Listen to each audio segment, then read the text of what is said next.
ఇక్కడ ఇలా పెట్టుకుంటాము. రేపు అయోధ్య రామయ్యది మన రాముల వారిది 22వ తారీఖు ప్రతిష్ట ఉంది కదా, అందుకని ఈసారి శ్రీరామనవమి నోము నోముకోవాలని చెప్పారు. సో ఇది వచ్చేసి శ్రీరామనవమి నోమండి. దాంట్లో వడపప్పు పానకం. ఇది వచ్చేసి అన్నపూర్ణాదేవి నోము. ఈ నోము నోముకుంటే మనకి ఇంట్లో ఏమంటారు, అన్నానికి లోటు ఉండదని అంటారు. కాబట్టి ఇది అన్నపూర్ణాదేవి నోము. అన్నపూర్ణాదేవి అంటే 13 ప్లేట్లలో బియ్యము, అన్నపూర్ణాదేవి విగ్రహము. ఈసారి సోమవారం వచ్చింది కాబట్టి పంచారామాల నోము. దాంట్లో శివలింగం, విభూది ఉండలు, ఒత్తులు, రుద్రాక్ష దళాలు. ఇది 5 కుండల నోము. కంపల్సరీ ప్రతి ఒక్కరూ ఎవ్రీ ఇయర్ నోముకుంటాము. ఇది నువ్వుల ముద్దలు, చిక్కుడుగాయలు. ఇది వచ్చేసి కాశీలో తెచ్చిన గంగాజలం, మొన్న వెళ్ళినప్పుడు తీసుకొచ్చినాం, అది గంగాజలాల నోము. ఇది వచ్చేసి డమరుకాల నోము.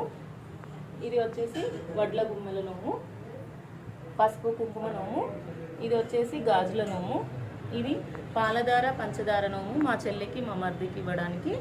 ఒక దాంట్లో పాలు, ఒక దాంట్లో పంచదార. ఇది వచ్చేసి అన్నకు అరిసెలు, వదినకు వంకాయల నోము. ఇది చిట్టి గాజుల నోము. ఇది పీటల నోము. ఇది వచ్చేసి